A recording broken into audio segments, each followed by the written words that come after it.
Hello and welcome to Get Yourself Optimized. I'm your host, Stephan Spencer, and today I'm so excited to have Suzy Batiz with us.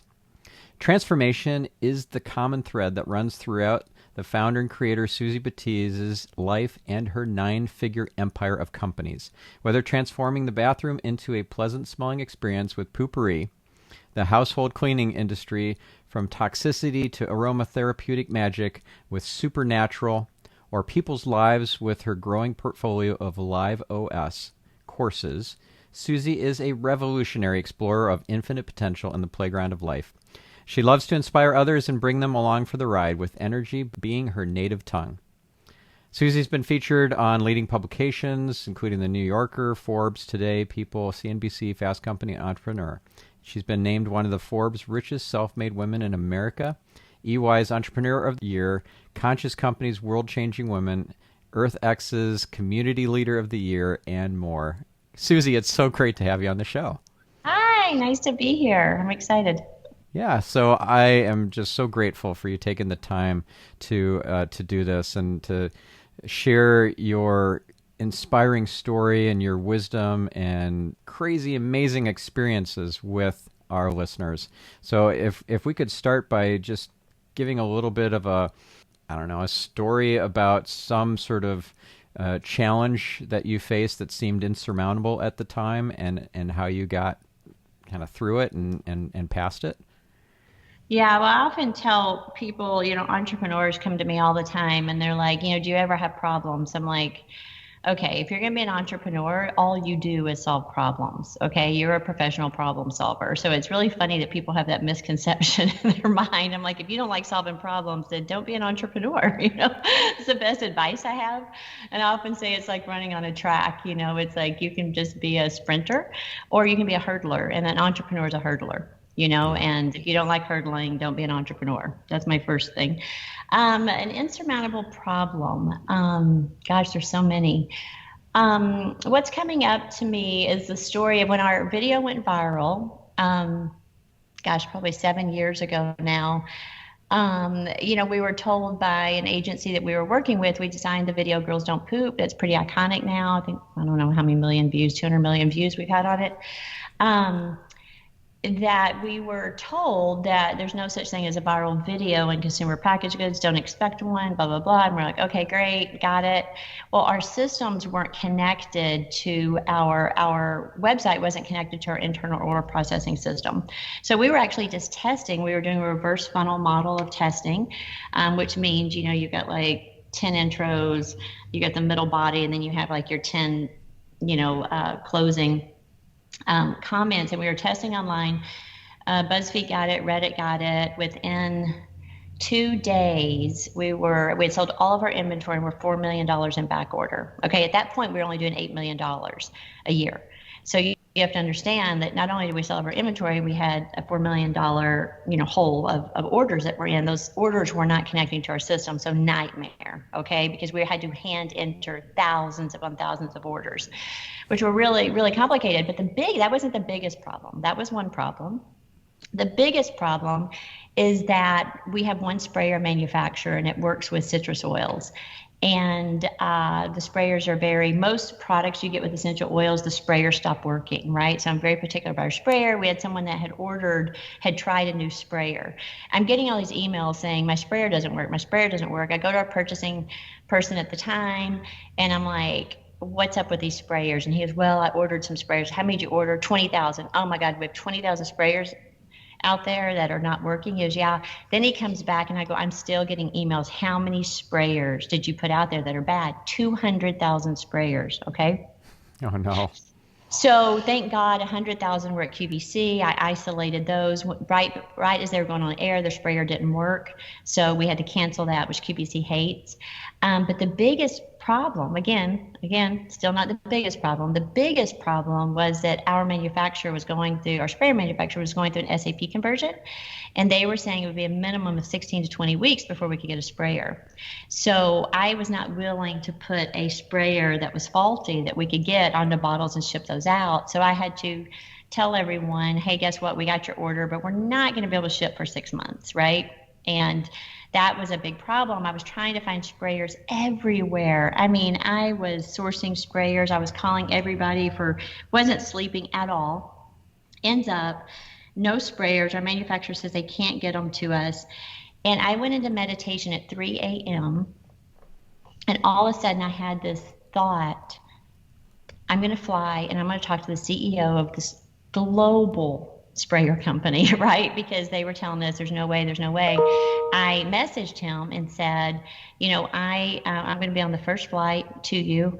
I'm coming. I've got 48 hours before I have to be at, I think it was a trade show or something. So I'm going to sit in your office because I want you to look me in the eye and tell me that you can't get me a sprayer. There's a difference between an email and I'm about to lose my business here. People aren't going to wait 6 months, And I get the flight booked. I'm in the American Airlines lounge. I'm ready to, go to their headquarters and sit. And I get a call from their, senior VP of global sales. And I'm just bawling. I'm like, listen, okay, like I'm in trouble here and I need help. And he goes, well, don't come to our office because the CEO is traveling internationally and I'm based in another city. And he goes, but we'll help you. And what he ended up doing is they ended up taking 200,000 sprayers a week. He had to go to the board. They stole them from a big manufacturer. So they siphoned us off 200,000 sprayers a week to keep us going. But it was that moment of just stop panicking and go meditate. And a new idea, once you get space, will pop through. And it did. And I ended up saving the company. They helped save our company.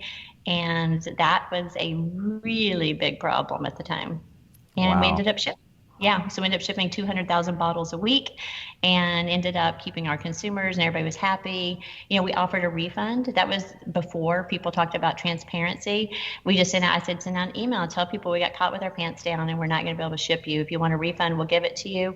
I think we maybe had 3 people. It wasn't very many. It was so minuscule, the number of people. But that was a really big problem. Wow. An opportunity though, too. It was a huge opportunity.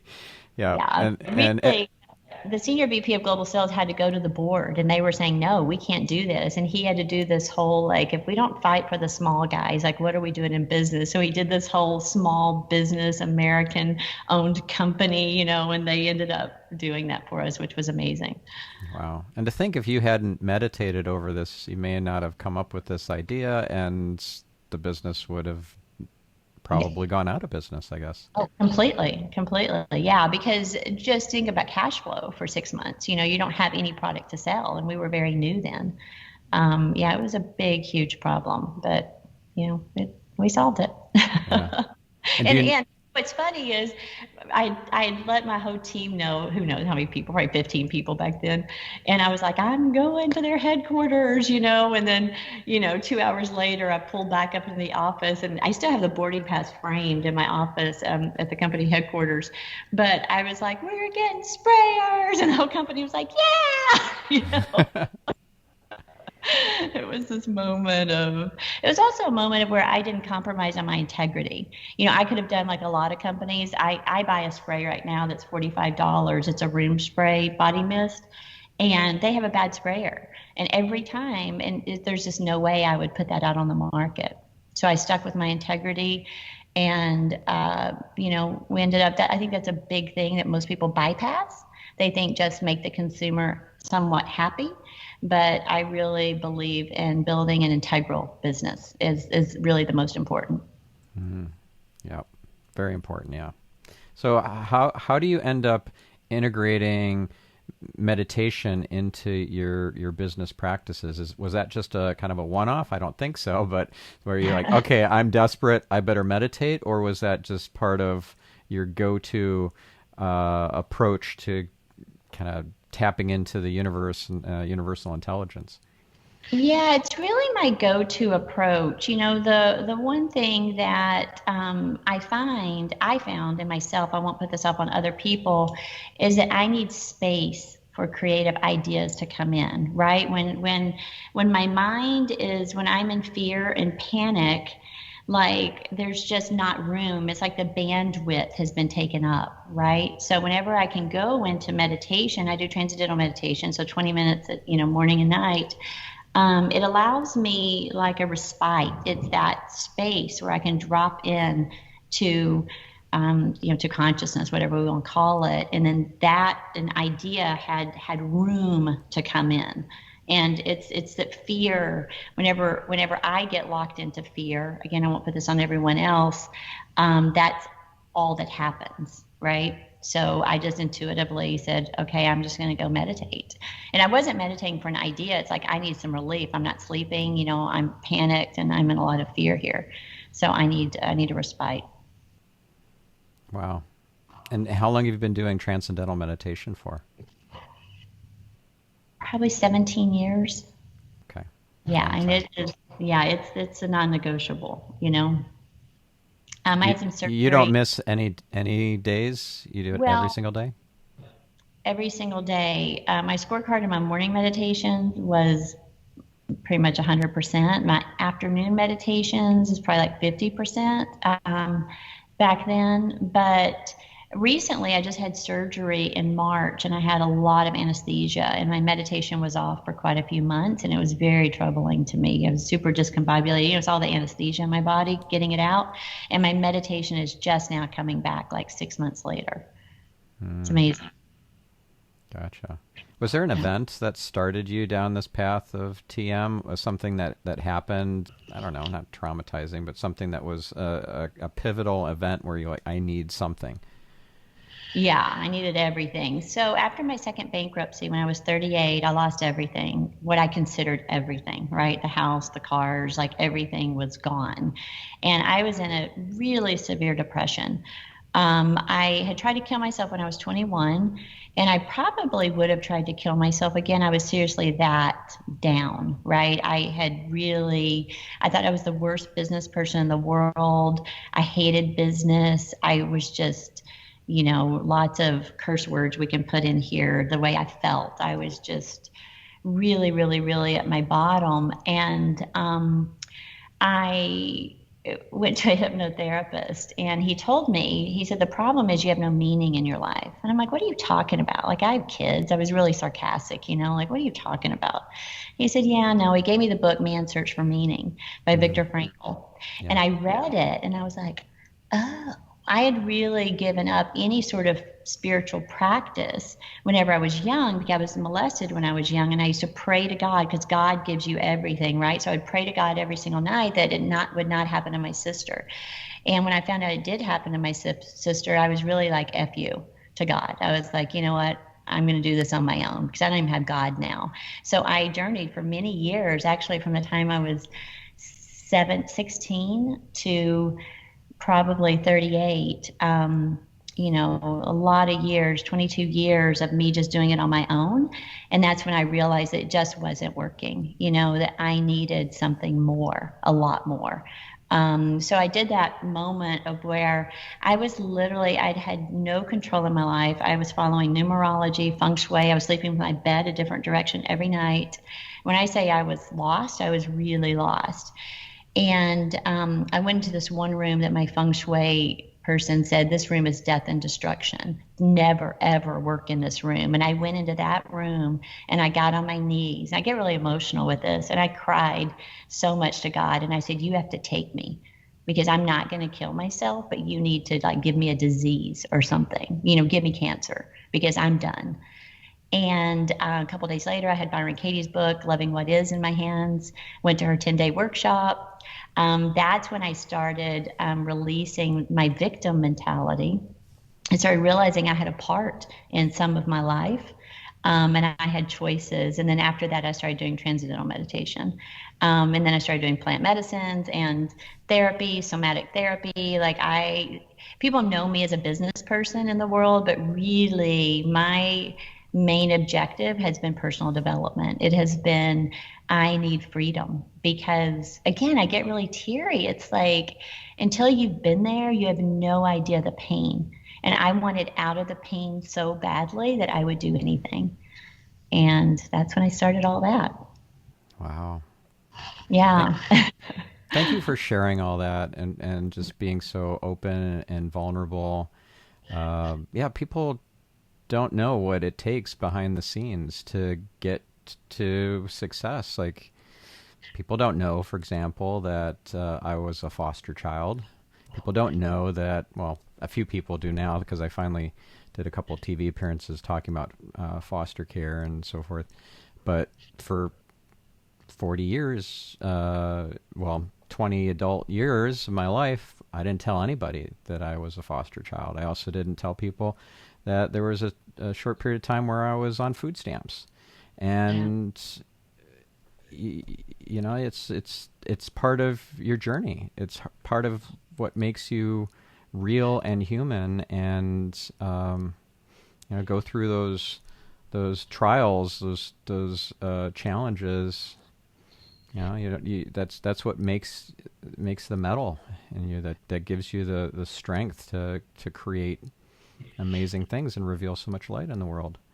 And it does. As a matter of fact, when I hear somebody that's had a hard life like that, if they're still at the bottom, I'm like, oh, this is going to be good, right? Because once they decide that they want their freedom and start fighting for that, as opposed to getting something externally to fill yourself, when you start going inside is when the gold happens, right? And you look at a plant, you know, my son grows, he's a microgreen grower and does hydroponics, and there's something about putting stress on plants so that they actually grow more, you know. And if we look at our challenges as fertilizer, which it really is, and I have the luxury now of being completely opposite, you know, the least depressed person on the planet. I just don't go there anymore. And I was at one time diagnosed with severe clinical depression, and I would have it for the rest of my life.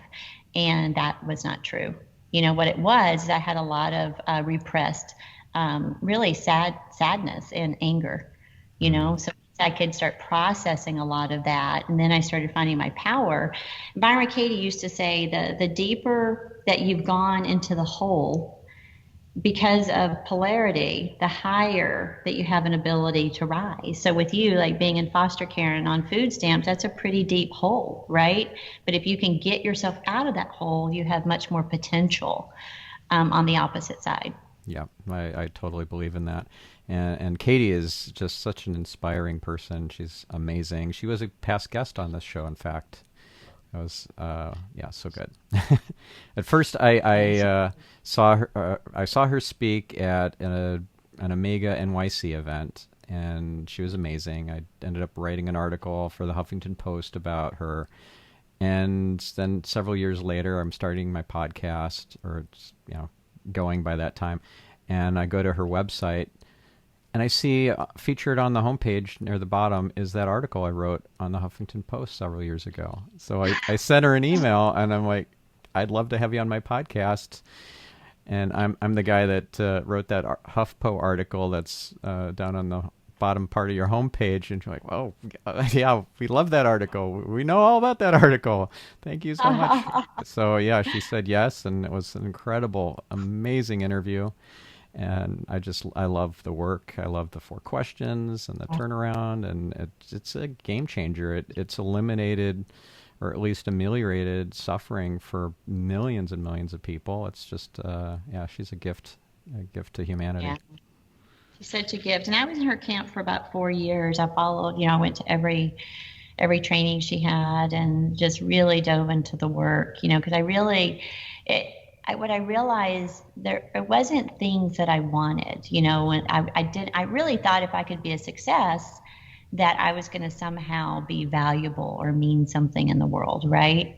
And after working with her, I just sat home for a couple of years just doing the work and just crying. I was at peace for the first time in my life. I found happiness inside.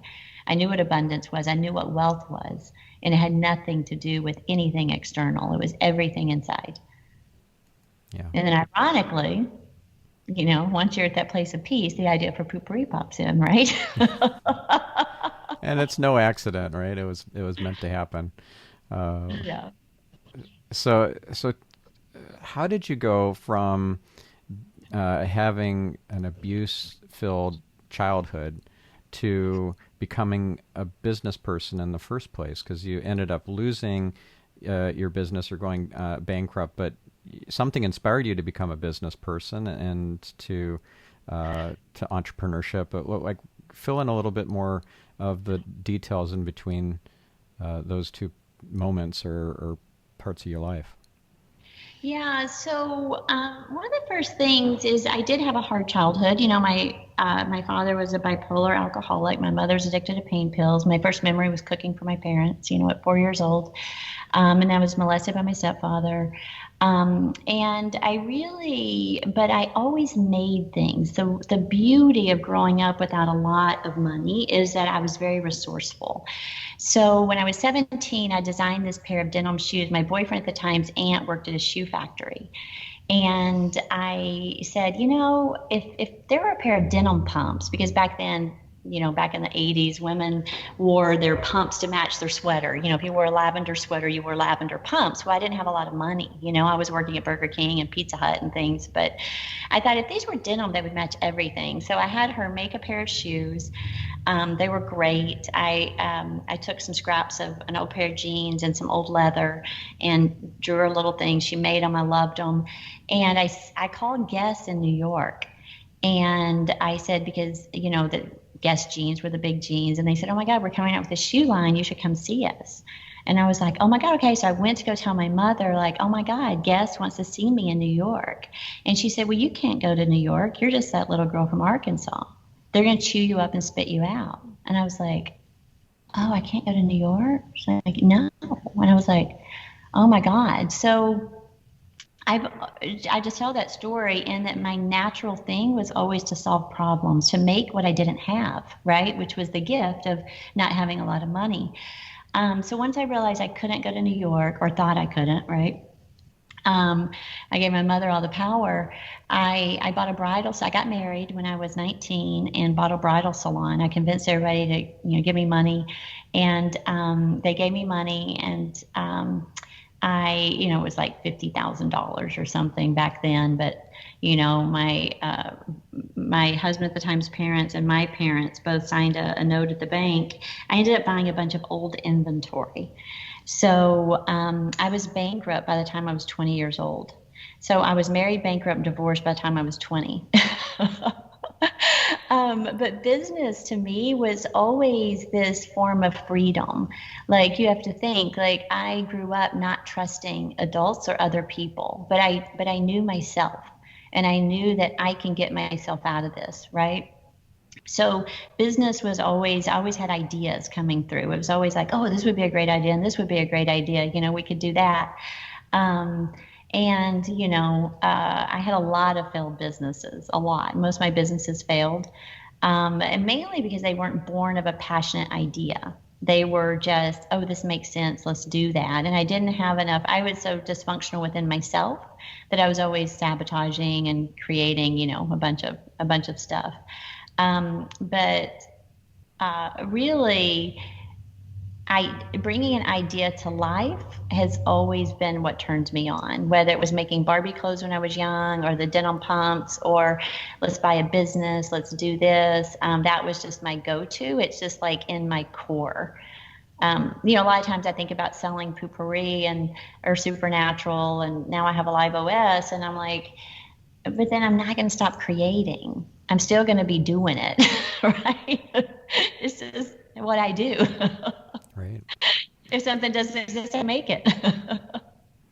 Yeah, and somebody like Keith Cunningham, he lost hundreds of millions of dollars, and then he just like, I'm just gonna remake myself, and he uh, turned himself back into a billionaire, like Yeah, from zero.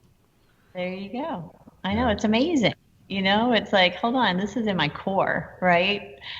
So when the idea for Poopery came, again, I spent about 4 or 5 years um, just going, I don't want anything to do with business. You know, to me, business was the devil. You know, it was like the worst. I was like, no way. I'm going to sit here and just do the work with people. You know, I'm going to coach people. That's what I'm going to do. So I, of course, started a faux finishing business, interior design salon, as I'm doing that just to make money. But then, you know, the idea for Poopery actually lit me up. I was just like, I wanted to make the product. I didn't want to be in business. So again, it went back to the same thing of the Guess shoes. I just had an idea like, oh my God, I think I can make this. Let's see what happens. And there was no plan beyond that other than, can I create this? So where did this idea come from? Well, again, I was in bliss and happy and perfect. I didn't need money for the first time in my life. I had no desire for it. And I was at a dinner party, and my brother-in-law said, "Can bathroom odor be trapped?" He had a small house with one bathroom. And my hobby was essential oils. And I immediately felt like this, like the light turned on. And I just went, I can do that. And I saw oil floats on water, like I can do this.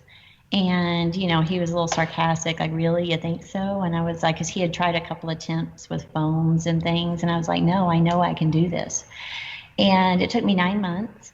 But I figured it out, and my everybody was so tired of me. Like, my husband at the time, my kids, all my neighbors. I would tell them what I was doing, and everybody would back up like 6 feet. Like, what? Nobody wants to talk about bathroom odor. But I kept trudging along, and one day my husband walks out of the bathroom after he tested the product, and he was like, "Oh my God, we're going to be millionaires." I'm like, "What are you talking about?" And he goes, "You realize what you've done? You've literally taken the smell out of, poop."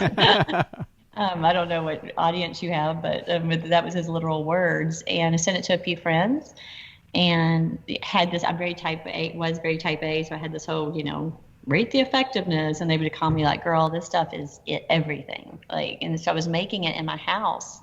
And again, I had no desire to be on the market, but it was so good.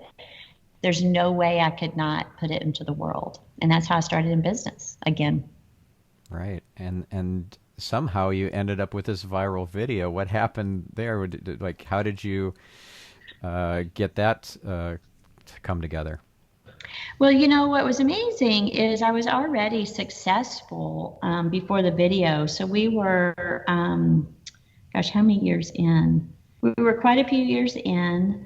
And the first year, I built the company during the recession, 2008, 2009. I sold my first bottle in 2007. And everybody kept saying, Chicken Little, the sky's falling, right? They're like, the sky's falling, look. And, my husband would drive me to work, and he'd be like, look at those closed businesses. People that were in finance would call me and like, get out now.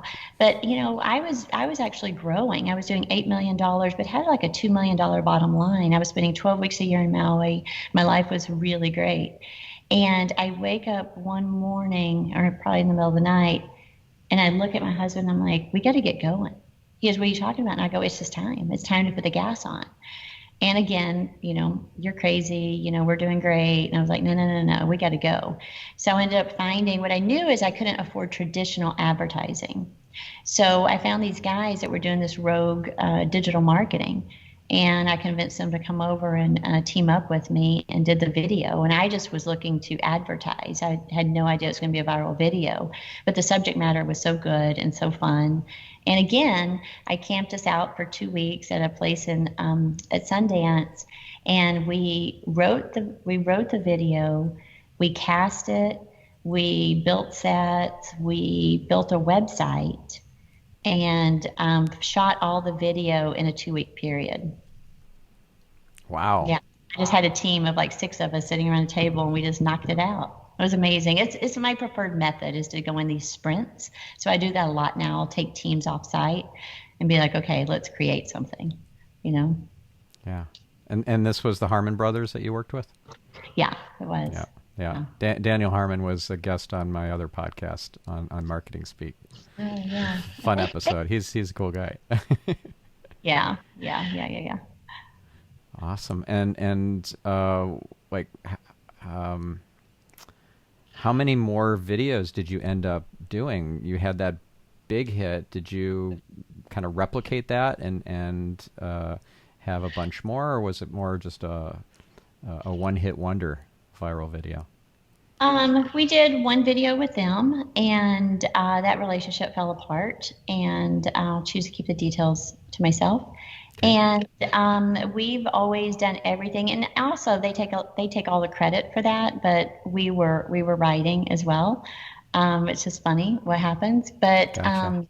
but we've always done our own videos, and we've had over 500 million views of our videos to date. So that was not it's. We've put more spin behind that video, but we've had videos that have actually had more views. All right. Yeah. So, yeah, we produce all of our own content. That's amazing. And we've hired so many people over the years. They weren't the only ones. We've hired DDB, we've hired everybody, and we always find out that we do better ourselves than anyone else. And we actually just wrote a sitcom that we'll be pitching, to sell. It's pretty amazing. A sitcom. Hmm. Wow. Accident, total accident. We were writing an 8 series YouTube, 13 minutes long, just like a little binge watch series, and it ended up that we wrote a full-fledged accidentally. We accidentally wrote a full-fledged sitcom. So, Wow. You yeah. are prolific. That's amazing. But I just have fun. Like it just feels good. What I've learned, the biggest thing I've learned is I don't do anything for money anymore. I do things because it feels good, right? Because one of the things I realize is if I can lose everything at any moment, the worst thing I think about losing everything was losing everything and realizing you didn't like who you were and you didn't have a good time doing it. You just worked your ass off and you had no fun. So when I re-entered business, I call that the luxury of losing everything because I got a clean slate, right? And I really got to assess the way I was operating within my own being. So then when I got to go back into business, I was like, I don't want to do anything like I did before because I sold out, I pushed through, I clawed, I did all the horrible, sales tactics that are common in business, and I just don't do any of those anymore. I realized I'm going to build my business on integrity and having fun, and that's what we do. It's worked. Wow. And how do you convey this attitude that's not that prevalent in the business world to others so that that goes viral and not just your product? Well, and I just started a live OS. I actually wrote the course before Poo Pourri. It was called Inside Out: How to Create a Life You Desire by Going Within, because I knew everything was inside. And I had 5 women in the course, and they were just looking at me like, you just filed bankruptcy, right? We're going to listen to you about how to create an amazing life. And I realized, I'm like, oh, I haven't had financial success, what they believe. So then Poo Pourri presents itself. So I just relaunched that course. I rewrote it a year and a half ago. I had 25 women that I asked would they go through it. I was holding a women's entrepreneur group in my house, not mostly, 100% because of scheduling. Everybody wanted to meet with me. And I said, you know what? I just don't have time for all these individual meetings. Let's get together once a month. I'll share anything you want. So they went through that course with me. I asked, would you hold me accountable to rewrite this? So I delivered a lesson every 2 weeks. And I launched that again. Everybody's lives change. It's all amazing. I just launched that again during COVID in March. I had 148 people. I stopped it at that. I was like, I don't know if this is going to work on Zoom, right? And then I just redid the course, and we had over 350 people in the course. They just graduated, and now I just started in the Live Abundance course, but you have to go through your Live 1.0 first. But that's what I'm doing. I just turned down a big deal, very big deal about my story, but I will do all the book, movies, blah, blah, blah. All that will happen in its own due time. Mm-hmm.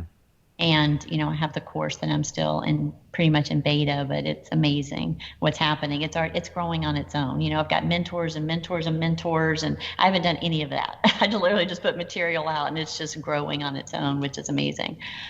Cool. And are you targeting mostly women with this course, or is it? Well, I was. And during COVID, when we launched it, we had 4 men that were like, this isn't fair, right? You can't do this just for women. So I let 4 men in, and I was like, okay, but there's 144 women in here. And they're like, we don't care. We want in. And I stopped it at 150, but we had 2 people that just didn't end up making it. So now we have, I don't know, in our last one, 350, we had probably 15 men in it. And with Alive Abundance, we have a lot more. One of the men that was in the course just donated $20,000 in scholarships to the next Alive that's happening in January. And we've had like 5 or 6 people sponsor other people. We have lots of people sponsor other people. But yeah, now it's men and women. And we really don't target, we just do word of mouth. That's the way it's growing right now, because I still feel like I'm in beta. Gotcha. Right. And how did supernatural come into existence? So my mother died of MDS, which is myelodysplastic syndrome that turns into leukemia.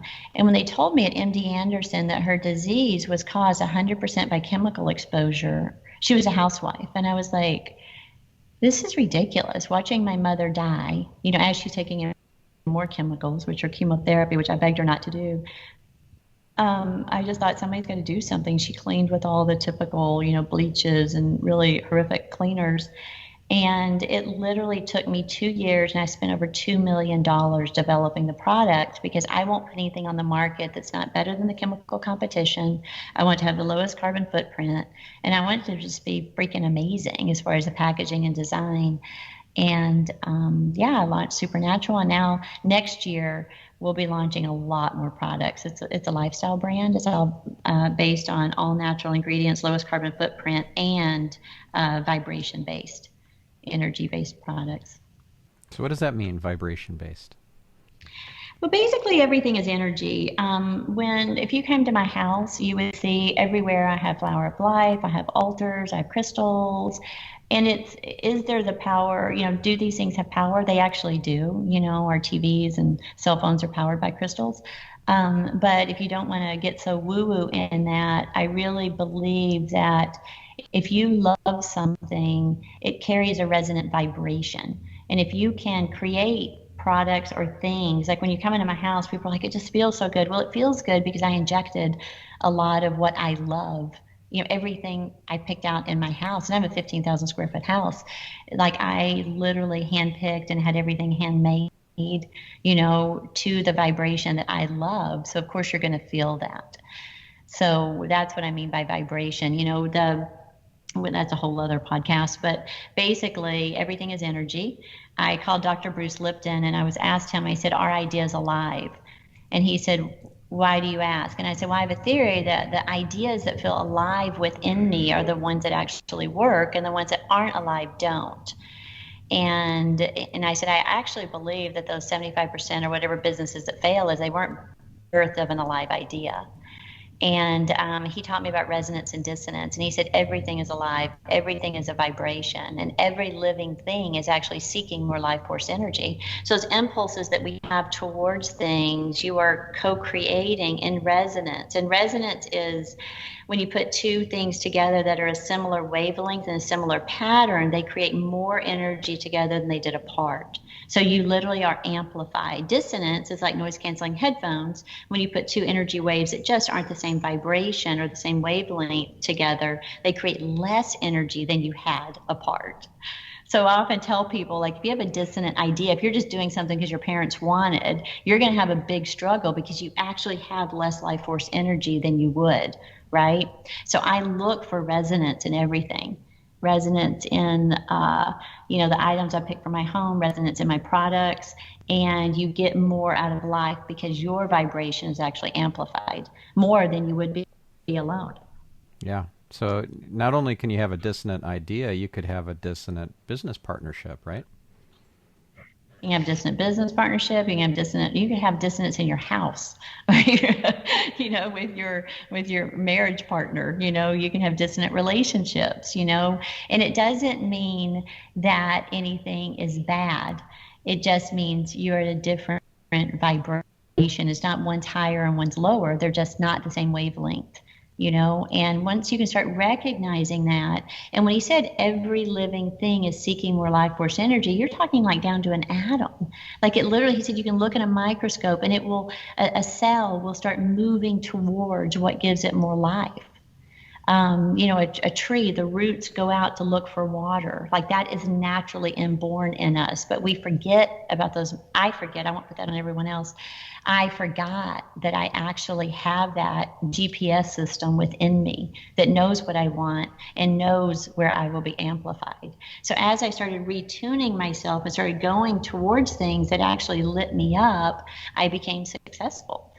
And that's my monitor with everything. I was just going over video ideas and I'm like, none of these turn me on. You got to do something else. We got to get together and come up with some other idea, because I know that without that resonance, doesn't mean it's not going to work, but it's like a math proof. Every single thing has to be so on point or it all falls apart because you don't have that natural energy source. Yeah. So to me, it's like surfing. I look for the wave. And when the wave feels really good and exciting, I go towards that. Not for success, but more so that I can be amplified and I have a great time, right? And then it Yeah. always usually ends up working out because it has more energy in the world. Yeah, that makes so much sense. And when somebody hears you say, I work on stuff to feel good, or the things I choose to do are things that make me feel good, that they don't grasp how deep that really is because you're looking for resonance and vibrational alignment and elevating consciousness and like revealing light, all these woo-woo metaphysical things that actually are what life is all about. And feeling good is just a way of, it's like a code word for all of that. Yeah, completely. Yeah, that's it. Yeah, it's not woo at all. It's actually science. And I actually have a saying and that I have T-shirts printed, and it says, "No, it's not personal. It's physics." Because it's actually real. Resonance and dissonance is real. So a lot of times, especially as women, I can speak as women, or speaking for myself again, that sometimes saying no, and that's where I have to hold the line as a founder of my business is when everybody is kind of excited in the room, but I know it's not it, being the one that has to go, no, that's not it. Let's keep going. It's pretty wild to, as I've learned to stand in myself, it was just crushing. I mean, I used to be down on my conference room desk, like, oh my God, I have a no. I would apologize, like, it's just a no. But as I kept making these moves, I've just become more confident. Like, yeah, that's not it. Let's move on. Let's find something else. And, people get upset and teams get upset. And, but then usually when we do find resonance, everybody's really excited. So that's what I know by experience now. It's like, okay, I can be the bad guy in the room that says no. But then once that's what elevates and helps us find and seek resonance. And then when it is, I'm like, okay, that's it. Let's go. So I'm like this energy kind of monitor. Gotcha.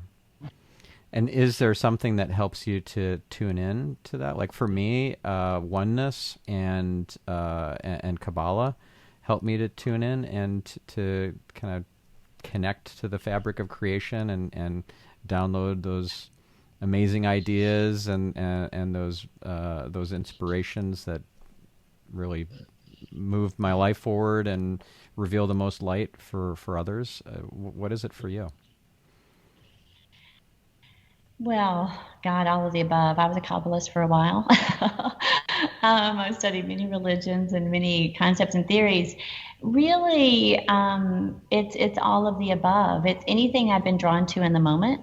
I've done a lot of changing. I've journeyed a lot with plant medicines. I feel that keeps me really clean, and I've been doing that for 13 years. I'm on another stint now. I've been doing a lot of ayahuasca and San Pedro combo. And that's where I'm able to tap in and tune in along with meditation and also just keeping my vessel clean and clear, with EMDR and hypnotherapy. I have literally weekly sessions of EMDR and hypnotherapy with plant medicines. And that's my practice is to constantly keep my vessel clean. To me, it's like you don't do therapy for, 6 months. It's like life creates enough. And especially as you expand into, people think, oh, you're rich. That's great. And it's like, dude, I need to keep expanding my container, right? Because my container has its own limits. So I keep opening and expanding my container so that I can actually receive everything that is our birthright. Abundance is our birthright. It's nature, That's the way it's made. Yeah. But So we have like, programs and blocks in that keep us from doing that. yeah, we kick resistance in our path, like Abraham Hicks says, and also the concept of the container, the vessel. I learned about that in Kabbalah, that the light is infinite and it's everywhere, and we could capture as much as we want, except our vessel isn't big enough to capture it all, and we just need to work on expanding our vessel. If we wanted to reveal more light in the world, we've got to be able to hold enough to reveal it. So that's one thing I work on a lot, is expanding my vessel, being a more conscious, thoughtful, happy, helpful, loving, less judgmental person. And Yeah. that's my tikkun, is my judgment. I'm very good at being judgmental, so I have to work on that, and I do work on that. But knowing what your tikkun is, everybody else knows what your tikkun is. That's your soul correction, and yeah, you got this blind spot. Or I'm speaking for myself. Like, I have this blind spot. Generally speaking, it's likely that you'll have a blind spot to your tikkun, but not everyone else. Yeah. They'll see it from a mile away. I love it when people go, "What are you up to?" or "What are you doing?" I'm like, "Oh, hold on." You know, it's like, and that's what I love about, again, the plant medicines, is ayahuasca is very good at showing you those things that you don't see. Right. When did you start? Like you said, 13 years ago. Like, what was the event that got you to try a plant medicine? Like, I have never tried anything. I've never done any kind of drugs. Never even smoked a cigarette. So I've heard good things about ayahuasca and ibogaine and some of these other things, but yeah, so far no one's convinced me to try it. Well, and I often say, you know, if you're not being called, why would you put yourself through that, right? Because ayahuasca is not, you know, you can call it a drug, but you would do it once as a drug, and then you'd be like, hell no, I'm not going back there, right? Because you're just dealing with your subconscious mind. So my son was in a very dark place. He was pretty goth. F God, there is no God. You know, I really thought I'm not going to have him long. I was doing the work of Byron Katie, so I was like, I'm just going to love him while he's here. And I wake up one morning and I literally hear the words ayahuasca and Dustin. And I had never even heard of ayahuasca. I go type on my computer, ayahuasca. I'm trying to type it, spell it phonetically. End up, by the grace of God, on a National Geographic article called To Hell and Back. I read it. It's about this reporter that went down to Peru, and she had severe depression and cured her depression. And I sent it to my son, and I said, I think you need to go. And he said, I did. That was a Wednesday morning. There's lots of details. I had him booked for 2 weeks later. He wakes up on Friday morning and says, Mom, I need to go now. And on Saturday morning, he was a plane down to Peru at 19 years old, 10 days in the jungle, no Wi-Fi, no cell phone, anything. And he calls me 10 days later from Iquitos, the jungle, and he's bawling, he's crying. And his first words were, Mom, God is real. And I'd been healed. And I was like, what is this stuff and what happened, right? So he comes back. I talked to him all night long like I would a guru. Like, you need to tell me everything you saw, what happened, because he was complete, like 180, degree shift in him.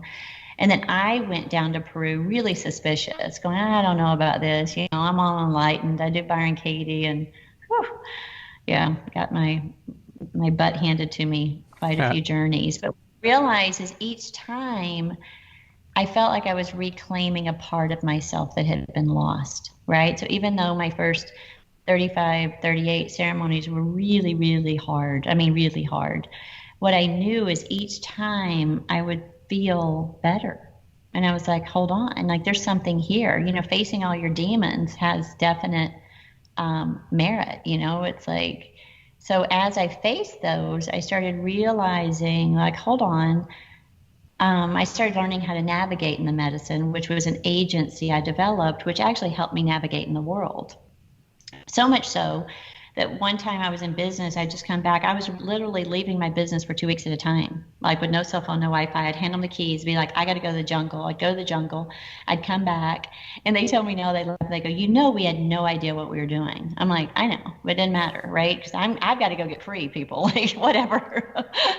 And one time I was sitting at my desk, and something really scary happened in business. I don't even remember now, but it was, And I remember sitting there and I went, oh, I'm in ceremony. What I realized is there is no medicine. right? It's like we're always in the medicine and we're always in ceremony. And that's when the medicine world and reality started merging. And the same tools that I use to navigate all of my darkness, I use to navigate here. So it really, to me, ayahuasca is a 4 to 6 hour training ground in life. You go through hell, the most hellacious parts, you resolve it, and each time you do that, you're gaining more and more strength. So I just kept doing it, and I've drank a lot of medicine since then. Wow. That's Yeah. incredible. And when you said your son told you God is real, that reminded me of the moment when I first experienced God and went from being agnostic, almost atheistic for my whole life. I was 42 at the time, to being spiritual and connected to the Creator. It was in India, and I was at a Tony Robbins Platinum Partner trip, and a oneness monk had touched me on the head. He gave me what was called a Diksha, a oneness blessing, and yeah, I it was like an LSD trip. Although I've never had LSD, I don't know what that's like, but I did see kind of psychedelic colors. I saw everything in Technicolor once I went outside. All the brilliant greens of the grass and the trees and everything was like a cartoon. It was crazy. And I just felt so deeply connected to the Creator. It just changed my whole life. I'm never been the Yeah. same. I'm never going back. I mean, it's a permanent Yeah. shift Yeah. in the brain. Yeah. Yeah. Oh, that's so amazing. That reminds me of Ram Dass, right? It's like that's literally what happens. So wonderful. And I don't think everyone needs the medicine. It's like if you're called, yeah, go do it. And if you're not, no. Don't do that. Yeah, amazing. All right, so if we could leave our listener with one next action to take, or one resource, one book to read, one video to watch, one tool to access, what would you say would be a good next step? Well, I would say, ask the question to yourself and then look at what presents itself. Whenever I saw the Byron Katie book, I remember looking over at the bookstore and there she was and it said Loving What Is. And I'm like, are you kidding me? Like I'm in a crap hole here. Like I'm not gonna love what is. And it's like she kept staring at me and I went and I opened the book, right? So Gay Hendricks, my mentor, said, the same thing happened when Ram Dass actually told him, he said, well, how do I become happy? And Ram Dass said breath work and meditation. And he said, well, how do I start? And he said, it'll come to you. And that's my experience. So, I mean, I could tell you a million books to read, but really just ask the question, state that you want your freedom, and then look at what presents itself and look for that resonance. And when it does, devour it, Yeah, and go in there. If it's Kabbalah, if it's whatever, but trust yourself and go towards what you're interested in because, your higher self, your higher spirit, whatever will lead you the way you need to leave is what I believe. yeah, and No and one, it, no one externally. yeah, and if you're asking internally, like what's my next step, or what should I do, and you get that voice inspiration, and you think, wow, that's maybe the Creator talking to me. I forget who told me this, but you can check on this, and you can see, is this the Creator, by just asking the follow-up question, is that you, God? Yeah. And Oh, that that's a good. answer, yeah, that answer is going to be true. So if it's a yes, then okay, that all right, I'll do it.